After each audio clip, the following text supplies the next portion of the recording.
everybody, it's Jessica Morgan. I'm the city recorder and I'm here with John Campbell, our city planner. Hello. And as promised, we're going to do another quarterly update. Now, John, we have done this 3 quarters in a row. Yeah. Well, you and I have only done it 2 quarters in a row, I think.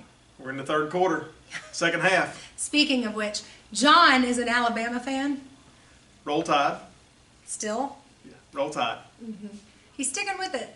It's pretty dangerous to be an Alabama fan around here. Hoping we get to see Tennessee again in the SEC championship game. I mean, we're not going to complain about that. We're going to be excited to be in the SEC championship, right? Yeah. I don't know if I want to play Alabama again, but it was such a great game. It was a good game. Okay, so we're going to tell you what's going on in Sweetwater, any stuff that the city is involved in anyway. John has been a busy bee. There's been a lot going on.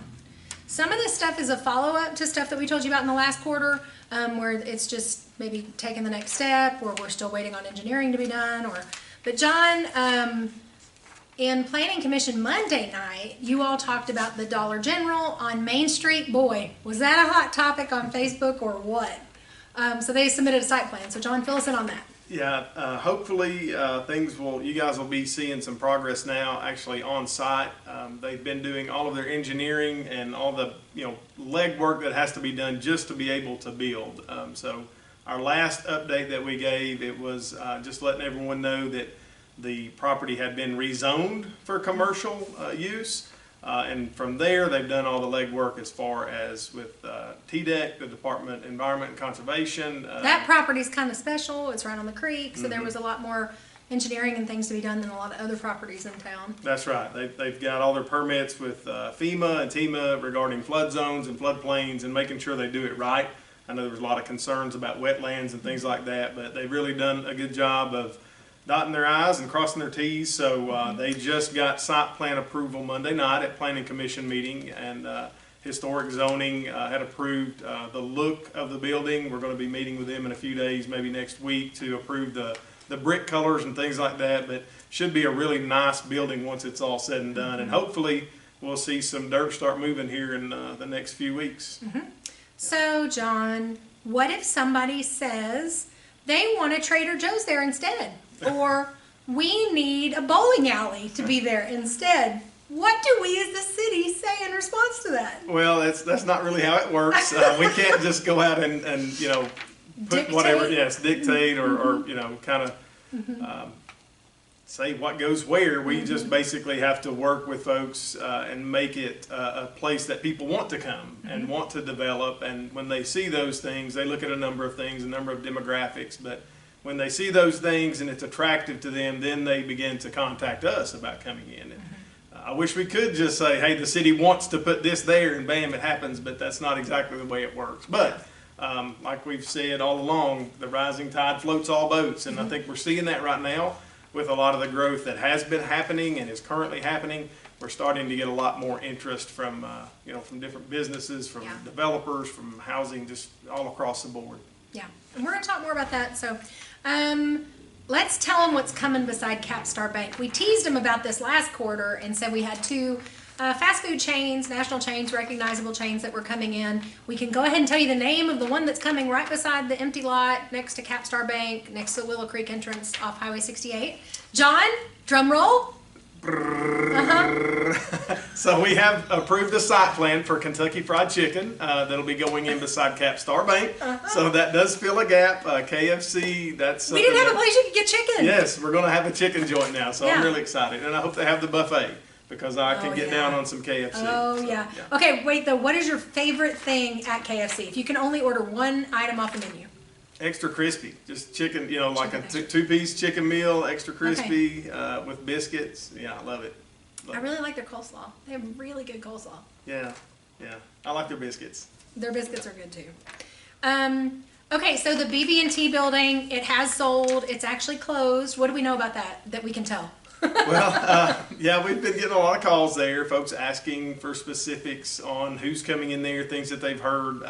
I can say personally, I've not spoken to anyone about that site. I do know that it has closed. It has sold to a company that does represent fast food chains, and so one specific fast food chain. Another fast food chain that we don't have, but yes, that most people would like to see. So But until we see a site plan, until something is, submitted to the planning department, I don't want to go out and speculate and say what may be coming. I just know that the company that bought that lot, that parcel, does represent a certain fast food chain that folks have been asking about.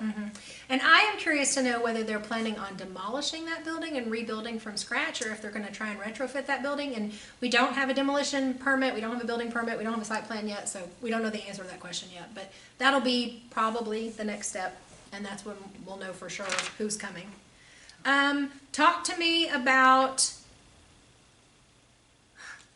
there's a big plot of land beside the Walmart along Highway 11 that has been for sale for a while.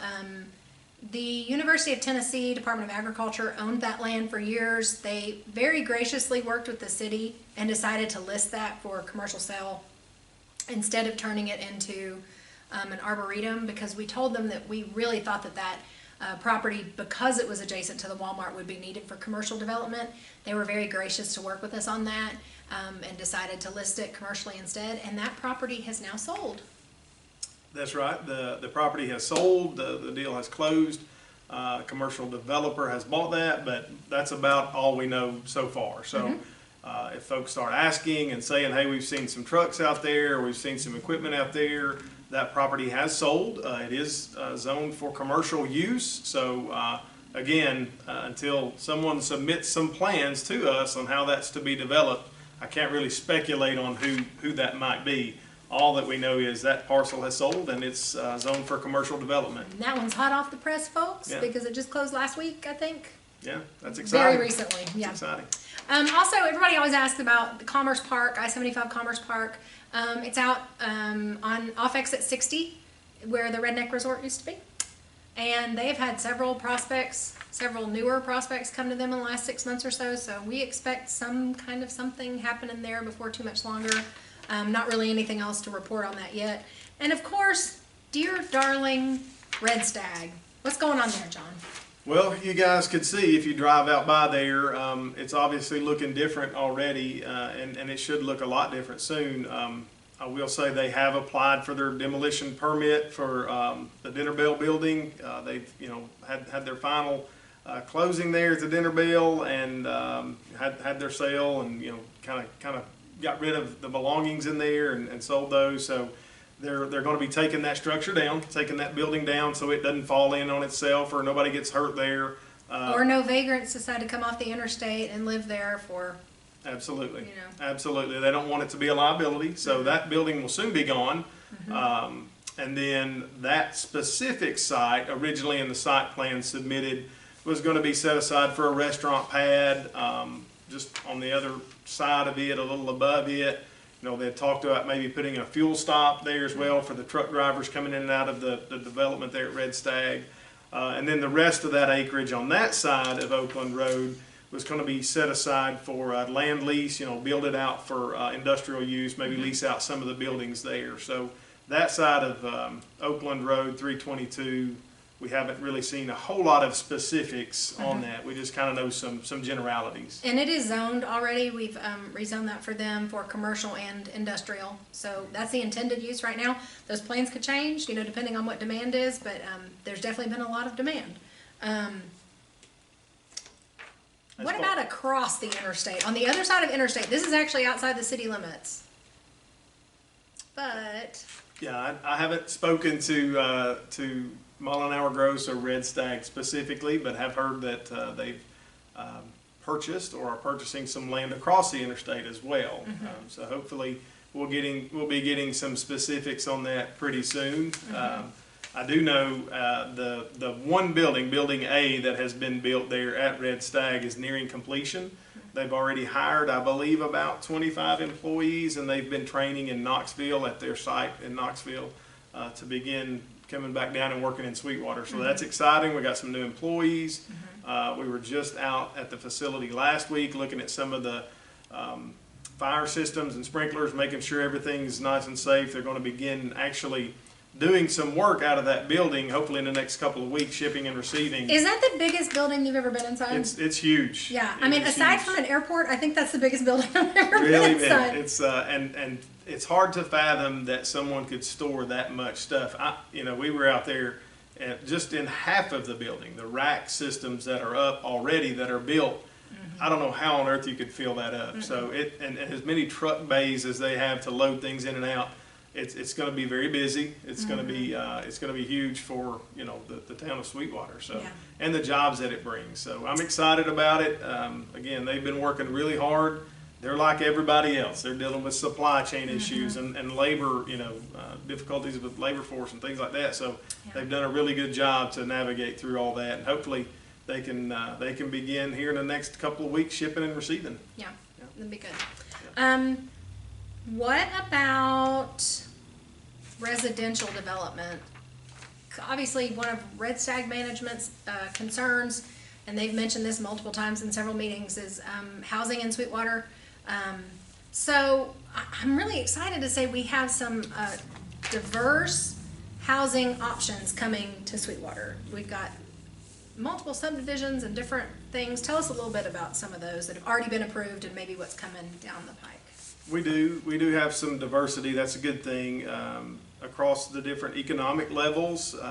We've got the typical subdivisions that you think about, that were kind of being built out over this past year. Ridgeland Farms and Willow Creek and some of those, they're continuing to build, although they're kind of running out of existing lots right now. But we've also got the development that we've talked about behind Burger King. They're working on a site plan. We had looked at some preliminary plans of how they were going to divide that up, and it was going to be 200 plus lots and building sites. They were going to do it in 2 phases. Just spoke with the engineer Monday night at the Planning Commission meeting. He was making some adjustments to that preliminary plan and trying to get together a final site plan. So again, that should be coming up, really soon, a site plan for that. Now, that doesn't mean they're going to be breaking ground. That whole process takes months, but they're doing their due diligence, their engineering to get the site ready. That's the biggest one that's coming up as far as a number of houses. Excuse me. But a couple of others that have been approved. The site plans have been approved for the project off of High Street behind Plaza 68.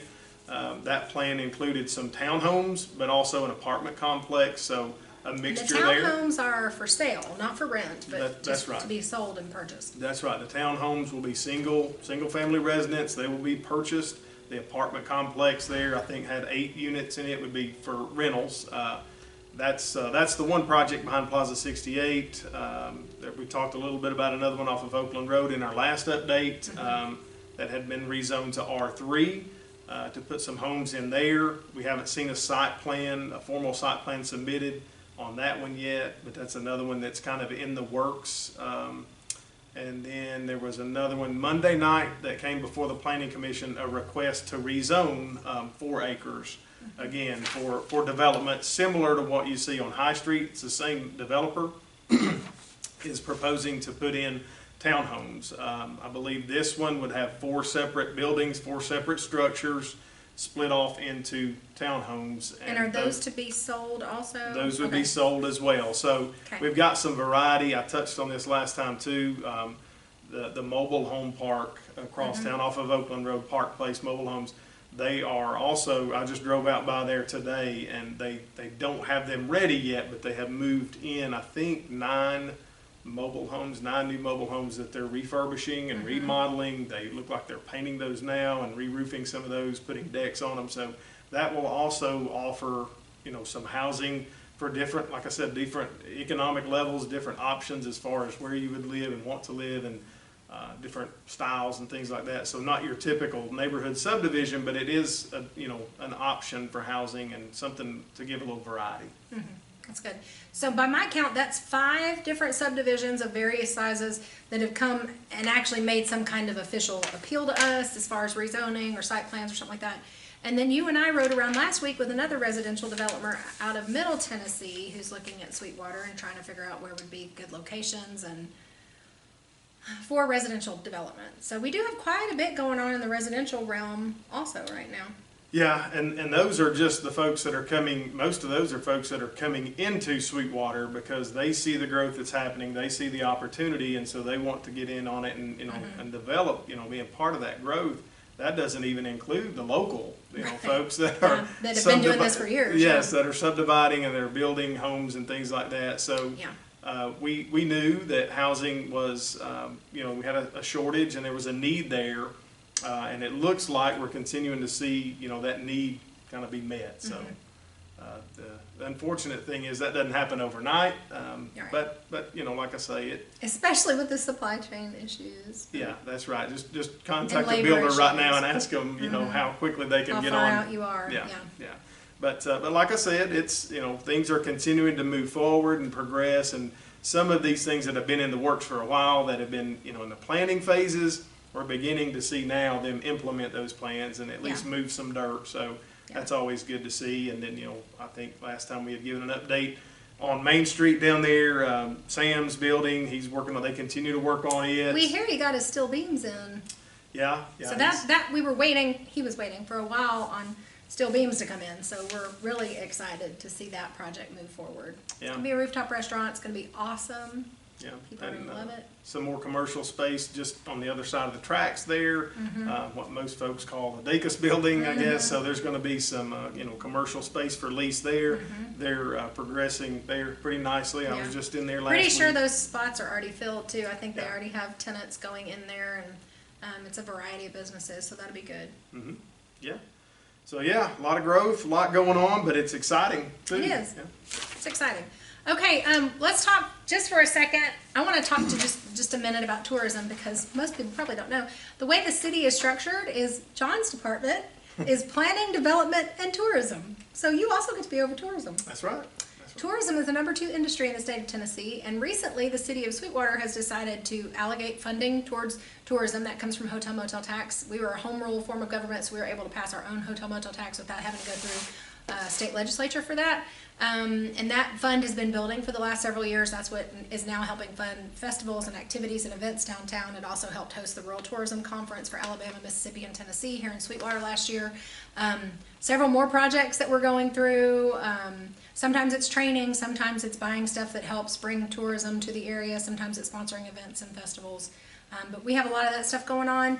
Just to give you a little bit of data, our wonderful Monroe County Tourism Director, Blaina, has provided us with, everywhere in the county, they're providing data now through an app that tracks movement into our area, so we can pick a specific date, for like the date of an event, and figure out how many people came for the event. So Bloom's Bluegrass and Barbecue in May had 23,411 visitors. And of that number, 4,531 of those were locals, and everybody else was a tourist, meaning they traveled from outside the county to come to that event. So that is a huge event. It's a 2-day event, the first weekend in May, and we'll be having it again next year. But that, obviously, we always have opportunities for sponsorships and things like that. If you want to help get your name out, that festival is a great way to do it. It's sponsored by the Sweetwater Merchants and Property Owners Association. And then July 4th, we had 8,107 people in Sweetwater for July 4th. 4,200 of those were locals that were driving into the downtown area for the festival. So that's an awesome event too. Coming up, we have Halloween, which we will celebrate on Halloween, October 31st. This year, in order to try and help spread the traffic out a little bit, because I'll just be honest with you, we have actually attempted, especially in the year 2020, during COVID, and it was hitting its peak in this area in October, we really tried to deter people from coming to Sweetwater for Halloween, and it did not work. It did not matter that we said, we're not really doing much, stay home. It didn't work. People still came. And people are going to trick-or-treat no matter what. So we are fully embracing it now. We have just decided to go ahead and move forward with Halloween events and be part of it. We're going to host a trick-or-treat trail. It'll run from the recreation complex to the duck park, and there'll be family-friendly, spooky maybe, but not really scary or gory.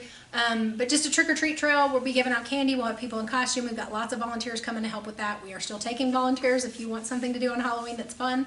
We're going to have free kids events in the duck park.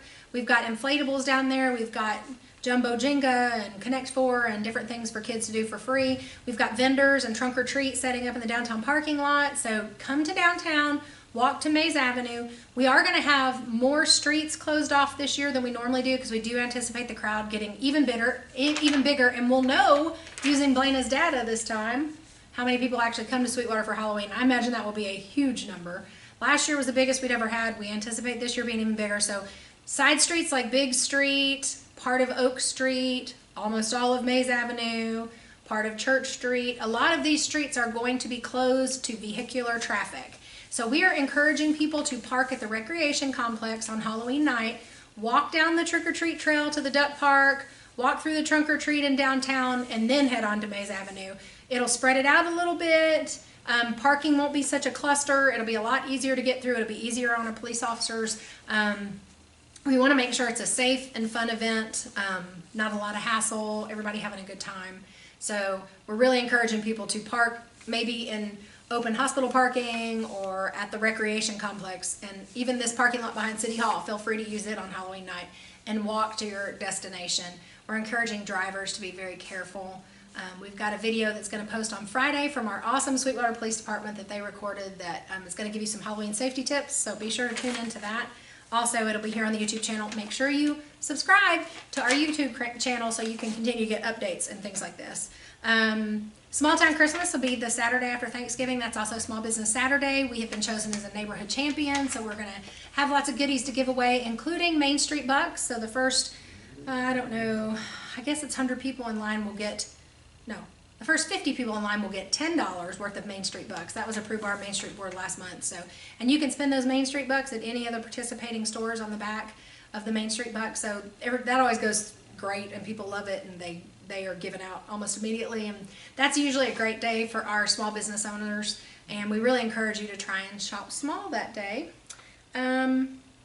We have a new Main Street director since the last time we had a quarterly update. So you have a new employee in your department. Yeah, Josh Isaac has been in since, gosh, he's been in almost a month, I guess. Is that right? He's been in about a month and is just knocking it out of the park. Hopefully y'all have seen his videos. Yeah, very dynamic guy and a lot of fun to be around. So I think he's going to do a great job for Main Street. So you may be asking, what happened to Haley? Because Haley was our interim Main Street director, and because of the volume and the amount of tax revenue generated by tourism in Sweetwater, our city board did a great thing and moved Haley into a tourism director position for the city. She's already been to the governor's conference on tourism, and Josh went with her to that. They're going to the Rural Tourism Conference in Mississippi next month. There's lots of revenue to be generated by tourism, but also tourism is great because those people come in, they see your town, they love on your town, they bring positive energy to your town, and then they turn around and leave. We don't have to educate their kids. We don't have to pick up their trash. They are cheap, easy, free, clean, environmentally friendly tax dollars. So we like some tourism money. Oh yeah, absolutely. And all that falls under your department, John. Absolutely, and I can't tell you how many times I've heard people say that you know, they just stopped here on their way to somewhere and they just fell in love with Sweetwater, and they'll be back, and they do. They come back, and you see them downtown, and so there's something about it. You know, Sweetwater, downtown area, Main Street area, just anywhere. You know, Engelman Park. I mean, people visit these places, and they just like the rest of us, they just love it, and they want to be here more. So they keep we coming have back. Google data on Engelman Park. Would you believe that more so than any location in Sweetwater, Engelman Park has, last month they had over 250 requests for directions to Engelman Park. So that tells me that's not a local person, that's probably a visitor coming in. But Google gave directions to Engelman Park to 250 different people just last month, in 1 month. So it is a popular place. And we can tell you, as being the ones who book the sheds at City Hall, it's busy all year long. There are family reunions, there are birthday parties, there are showers, there are lots of fun going on. And of course that's escalated since the splash pad was put in, which I think was a huge success. Next up for Engelman Park, that was a great segue, thank you, John, Absolutely. is the playground. We are putting a playground ages 7 to 12, so it's a little bit older than the one that's up at Engelman Park now. There'll be another playground being installed, hopefully this fall. I called the contractor again today to kind of check the status on that, and like everything else, we have supply chain issues, but it's already been budgeted, it's already been paid for, it's already been ordered, so we're just waiting for them to come install it. It's going to be a pretty large climbing structure, so I think one more asset at Engelman Park, and people are going to really love being up there. And we've kind of covered all the age groups now at Engelman Park. And one more thing about Engelman Park before we jump off of that is, I believe, if I'm not mistaken, they're going to be lighting it up this year. Is Yeah, that correct, we got for Christmas lights So, coming. Not just downtown. You're That's going to have right. Christmas lights downtown, but At they're also Engelman going to be. Park. That's right. It's going to be beautiful to walk through and take pictures, and you know we love our Christmas around here. I think we love our Christmas more than Halloween, don't you think? Oh, absolutely. Yeah. Absolutely. They're both a lot of fun, though. Okay, so this morning, John and I spent some time with Parks and Rec guys and the street department guys up at the dog park, Wiggly Field. Wiggly Field. Wiggly Field. Do you get it? It's right beside the softball fields, and it's a dog park, so we're calling it Wiggly Field. It's not as funny when you have to explain it, but I like it. I think it's adorable. It's modeled after the Cubs Stadium, Wrigley Field, with its blue and red, and we love it. So we're going to have a grand opening. Hopefully everything will be done by then, but even if it's not, we're still having a grand opening. It's going to be October 29th, next Saturday at noon. You can dress your dog up, put him on a leash, make sure he's got his shots and he's vaccinated. We're meeting at Brown Intermediate School, and at 12 noon we're going to march our little puppies down the sidewalk and into the softball complex and back to the dog park at the back. The people from Dog Park Dash, which is the Randy Boyd Foundation that gave us the funding for the grant, they are going to be present. It's going to be a great day. We're going to dedicate that dog park. The dogs are all going to go in and play, and we're going to take lots of cute pictures. There are rules about the dog park. You have to clean up after your dog. You have to make sure your dog's not barking or irritating the other dogs too much. All those rules are posted at the dog park. Not open yet, but we're getting really close. We have a few more amenities to install. We have some dog bone benches, though. If you didn't see our live on Wednesday, it's the dog bone benches are in there. You can see them. They're really cute. And our street department made those. I just gave them a picture, and they were like, yeah, we can do that. And they made it, and they're awesome. They are. And then you helped install the ramp today. Yeah, I was there. I guess you could say I helped install. I held some things and held them crooked, but I held them. You did a great job, John. Yeah. The ramp has little dog bones on them for the dogs to like have tread. Oh my God, it's so cute, y'all. It's just adorable. It's really, really cute. So for the people that are now saying, why are y'all spending money on a dog park? High demand, y'all. I cannot tell you how many calls, how many emails, how many social media posts. I think more people are excited about this dog park than they ever have been about the last 5 playgrounds that we put in. Like, people are excited about this dog park. I hope they use it. I hope they love it. I hope it's the cutest dog park they've ever seen. That's really my goal. We've also been working on the home grant. This is a grant that actually replaced houses along Blair Avenue. It is a 100% grant through the federal government. It's a competitive grant, so we did have to apply for it and ask for it, but it basically rehabbed or replaced 8 homes. Some of them were in pretty tough conditions. We're not able to use their heat because there was, holes in the roof and they couldn't use their heat. So we're really excited. We're on the last home. It always seems to come together and happen all at the same time. So we're trying to, got a lot of sticks in the fire right now. But that's a great project. It made a big difference to those families on Blair Avenue.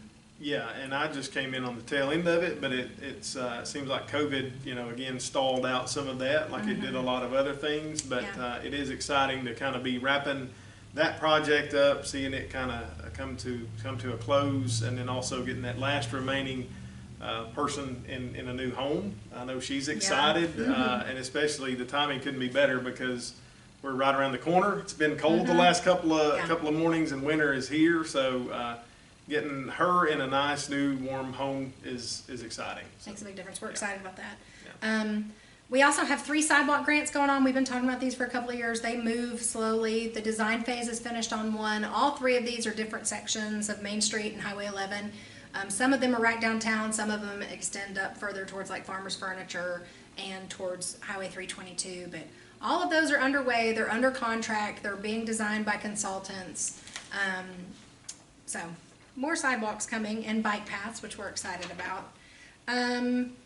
We also have a Tdot planning grant for the downtown area to kind of tell us how to deal with traffic. I don't know if you've noticed, Rob, but if you drive through downtown, particularly at like 3 o'clock during school traffic day, it is a nightmare. And, encourage you to use those alternate routes whenever you can. We know there's a lot of stop signs on some of those back roads, but buddy, sometimes I can still get through them a lot more quickly than I can on Main Street. So we need to make sure that we can keep that area pedestrian friendly, that we can make it friendly for bikers, for walkers, for vehicles coming through. Even unfortunately when the interstate closes down and they use Highway 11 as the detour and we have tractor trailers coming through there, not a lot of opportunity to widen Highway 11. Like you'd have to take out buildings to be able to widen Highway 11. So that's something that we're working on. We do have a planning grant for that. We've got some engineers looking at it to give us some ideas about how to make it safer.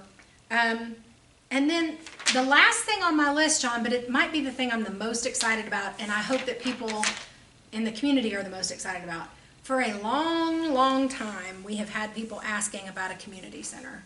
So we spent time, and we told them in the last quarterly update that we were looking at a location at the Parks and Rec Complex, and then we had 600 kids register for spring sports, and we realized we don't have enough parking now as it is at the Parks and Recreation Complex, so we certainly can't take away more parking to add another building up there. So we came up with a different plan, and we are working with Sweetwater Utility Board to purchase the building downtown that they currently own when they move out to build their new electrical administrative office. They will be vacating that building, so we will be purchasing that building and turning it into a community center. And the city board has already looked at preliminary plans on that. Sam Mosier is doing the drawing for that for us, and he's getting together a proposal right now for the engineering mechanical drawings, having engineers come look at the floodplain, have them come look at what we need mechanically.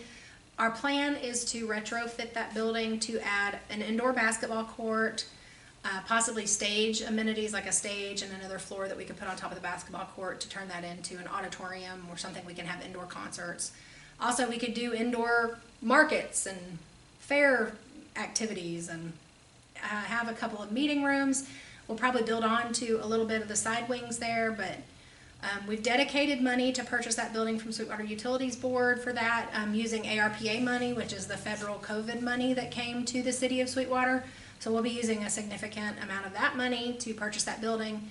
Then we'll be paying for some of those changes out of fund balance, and we might end up borrowing a little bit or doing a bond of some sort to finance the rest of it. You're still talking about a 2 to 3 year project at this point. It'll take us a little while to get all that up. The utility board won't be out of that building until next fall. So our plans will be underway probably Q1 of next year, January, February. We'll hopefully get plans going and being drawn, and then we'll bid it out in the summer, and then hopefully when the utility board moves out, we'll be ready to move in and start working on it. So, parent of children in the community, John Campbell. Yeah, that's something that, we talk about gaps and needs and things like that. What does Sweetwater need? And that's one that, you hear a lot as a community center, and our kids don't have a space to play ball and things like that. And because sports is such a big part of, our community and our culture, this will be a really nice addition to what the city has to offer. Should be a really nice building, nice facility, well done, and hopefully well maintained. But yeah, it's something that, everybody can be excited about. It will be, like I say, kind of a multi-use type area, not just sports. It's not just a basketball court. Seniors can walk there in the mornings, or anybody can walk there. We talked about, we have people call City Hall all the time needing meeting space. They just need a place to meet. Attorneys need a place to do depositions. We need a place to early vote. We need, and right now we send them to the basement. That's about all we have, so. And it's such a great location. It's centrally located. It really ties in well right there with the visitor center, backing up to that, having a community center right there in the middle of downtown. And I think it will be a really good location. And any kind of downtown festivals that we're doing, like you said, you can open air vendors and things like that. I think it's going to be a really cool place that people want to come and hang out. Sam even said we could do pickleball and volleyball there on that same court. So there's a lot of great ideas coming from that. We're really excited about that. That's going to be a major project. We have a lot of major projects going on right now. We are juggling a lot of stuff. We're trying to make a lot of things happen. Not to mention the exterior pressures coming in of things that need to be done and need to be solved or need to be reported to or whatever. There's a lot going on. There is. And that one thing that I did fail to mention that you just touched on is the utility board, Sweetwater Utilities Board, their project right next to their current office. I've had some folks asking that, hey, what's going in there? What's, you know, beside the utility board? That's their space. They're going to be putting in a new warehouse there to store their trucks and their equipment, also, you know, for their poles, power poles and transformers. So all of that stuff that's currently at the downtown building will be moved out there. There is a lot to be said for Sweetwater Utility Board. It is very well managed, it's very well administered, and we are so grateful to have them. Eric Hicks as the manager at the utility board, he helped us this morning with the dog park because we needed some fill dirt. He's helped us with the community center project. He's going to be helping with the sidewalk projects, helping us locate utilities and things like that. So the board at Sweetwater Utilities and Eric and all of the guys that work there, if it weren't for them, a lot of this stuff wouldn't get done. And a lot of cities will tell you the reason they don't have growth is because their utility board stops it, or they don't have adequate infrastructure and they're not interested in expanding. I'm always so impressed with Sweetwater Utilities Board and how, particularly the last several years, how they've been very aggressive about expanding that infrastructure, expanding gas lines, expanding electrical, making sure there's redundancy in the electrical system. So all of those things they've done a great job at, and a lot of what we are doing we could not do if it weren't for the support and the opportunities at Sweetwater Utilities Board. Most of the time, Eric knows before anybody else about what's coming. Yeah. Because they have to call him and ask if there's infrastructure there. So we're really appreciative to them and everybody that works for them. And we already mentioned the Parks and Rec Department, the Street Department. Police and Fire are awesome here too. We're so proud of them. They had a great Police and Fire Appreciation Week this last month. They have a busy time coming up too. All of these holidays, all of these events and stuff, Police and Fire always have to be in the middle of that. So those guys are putting in extra hours and helping and making sure things are safe, and we're very appreciative of them also. John, what else we got? That's everything on my list. I think that's just about it. You covered it all those departments and the department heads. Think about, you know, the commissioners, the mayor, the board, everything that it takes for these big projects to come together. The staff here at City Hall, you know, it's easy to say, well, the city needs this or we should do that. And again, I'm just amazed at all the legwork that goes on behind the scenes. And when we get all this really cool stuff, it's just, that's kind of the cherry on top. It's, you know, you get to enjoy those things because of the hard work of a lot of people behind the scenes. And so I just, you know, I couldn't be more proud, I guess, to say that I work for the city of Sweetwater, and just the people that, you know, I'm around every day, whether it's in the office or out of the office. It's just, it's amazing to me that our little town can be so awesome. And again, when we meet people on job sites or, you know, developers that come, they have nothing but good things to say about Sweetwater. And that's, I'm excited. That pride, you know, that we all have, if you're from here, if you grew up here, it's just instilled in us, and I think people see that, and it's attractive. Yeah. For all of our newbies that have moved in, we welcome you. We hope that you enjoy living here and working here and hanging out here. We hope it can be everything that you want it to be. For all of our hometown people that have always been here, we're super excited to see some of these things that you've wanted for a long time come to fruition. We're happy to be a part of that. It's a great pleasure to be part of that. And John, even though we decorated your office with your favorite team, you still are going to stay. You're going to stick it out with us. Yeah, I'm going to stay a little while. I'm going to stick around a little while. We'll see. Now, if Tennessee wins the national championship and you guys paint my office orange, then I'm turning in my resignation. Yeah, it's going to have that orange bench right there is going right in your office. So I may take it in there today. I mean, that's awesome. We're so glad you're here. We know you got thrown to the fire immediately. We know that right off the bat you had more projects than the city's ever had going at one time. So we're really glad that you have tough skin and great work ethic and a smile on his face all the time. No matter how awful people are, which happens at times, John still smiles. He's still good. Thank you. That's good. That's a big quality. I'm telling you, it's awesome. All right, everybody, thanks for tuning in. Be sure to subscribe to the YouTube channel. We'll keep posting things here and giving you updates. And remember, if you ever have a question, please don't start a forum and make a bunch of guesses about what's going on. Just call us. And if we can tell you about it, we will. And you can find a lot of our information at sweetwatertn.net, including Planning Commission agendas, minutes from the city board meetings. Our YouTube channel's linked there. So a lot of what you want to know is probably there on that website. Yep. All right. Thanks, everybody. Bye. Bye.